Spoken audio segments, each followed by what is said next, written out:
माननीय लालू प्रसाद जी का परिवार क्रिमिनल पॉलिटिकल सिंडिकेट चला रहा था। हमारी उम्मीद है कि न्यायपालिका अब शीघ्रता शीघ्र सुनवाई करके निष्पादन की कार्रवाई करे और संपत्ति को जब्त करके वहां अनाथालय, वहां विधवाश्रम, वहां अत्यंत पिछड़ा छात्रावास यह बनाना चाहिए, जिससे समाज में एक मानक स्थापित हो कि राजनीति धंधा नहीं है, कि राजनीति में आप बिजनेस करिएगा और क्रिमिनल पॉलिटिकल सिंडिकेट चलाइएगा। कोर्ट ने लालू प्रसाद यादव, राबड़ी देवी, तेजस्वी यादव, तेज प्रताप यादव और मीसा भारती के खिलाफ आईपीसी की धारा 120B, 420 और प्रिवेंशन ऑफ करप्शन एक्ट के तहत आरोप तय किए हैं।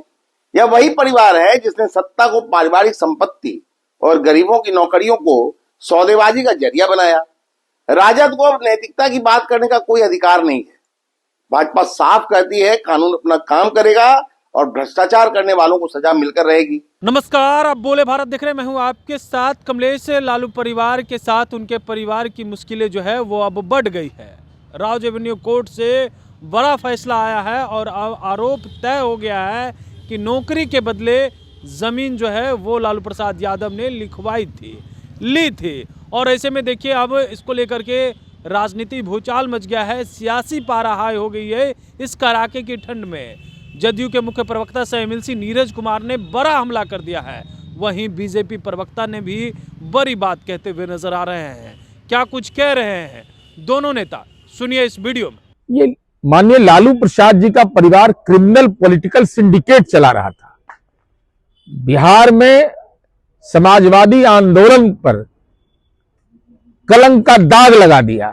तो ऐसी स्थिति में तो स्वाभाविक है, न्यायपालिका ने जो भी सक्षम आदेश दिया है, हमारी उम्मीद है कि न्यायपालिका अब शीघ्रता शीघ्र सुनवाई करके निष्पादन की कार्रवाई करे और संपत्ति को जब्त करके वहां अनाथालय, वहां विधवाश्रम, वहां अत्यंत पिछड़ा छात्रावास यह बनाना चाहिए, जिससे समाज में एक मानक स्थापित हो कि राजनीति धंधा नहीं है, कि राजनीति में आप बिजनेस करिएगा और क्रिमिनल पॉलिटिकल सिंडिकेट चलाइएगा। आज अदालत के फैसले ने एक बार फिर साबित कर दिया है कि लैंड फॉर जॉब घोटाला कोई राजनीतिक आरोप नहीं बल्कि ठोस भ्रष्टाचार का मामला है। कोर्ट ने लालू प्रसाद यादव, राबड़ी देवी, तेजस्वी यादव, तेज प्रताप यादव और मीसा भारती के खिलाफ आईपीसी की धारा 120B, 420 और प्रिवेंशन ऑफ करप्शन एक्ट के तहत आरोप तय किए हैं। यह वही परिवार है जिसने सत्ता को पारिवारिक संपत्ति और गरीबों की नौकरियों को सौदेबाजी का जरिया बनाया। राजद को अब नैतिकता की बात करने का कोई अधिकार नहीं है।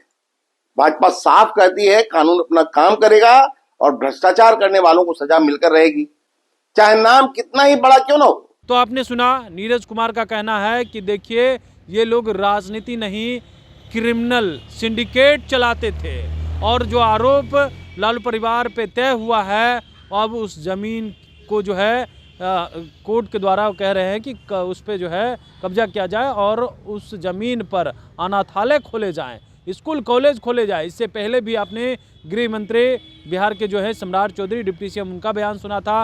वो कह रहे थे कि लालू यादव ने जो नौकरी के बदले ज़मीन ली थी उस पर स्कूल खोले जाएंगे, अनाथालय खोले जाएंगे। और अब कोर्ट के द्वारा तय हो गया है, इस पर भी अब बड़ा हमला करते हुए नजर आ रहे हैं। प्रभाकर मिश्रा ने तो यहाँ तक कहा है कि 420 और 120B की धारा लगाई गई है। तो आगे अब जो सुनवाई होगी उसमें क्या पूरे परिवार अब जेल जाएंगे, क्योंकि अब सज़ा सुनानी बाकी रह गई है। आरोप पहले तय होना था, वो आरोप अब तय हो गए हैं। लेकिन जदयू और बीजेपी के जो नेता हैं वो बड़ा हमला करते हुए नजर आ रहे हैं। पूरे परिवार के ऊपर जो बातें कही है सुन करके राजद के लोग तिलमिला उठेंगे, खूब मिर्ची लगेगी। क्या कुछ कह रहे थे आपने सुना। बने रहे बोले बात साथ, बहुत बहुत धन्यवाद।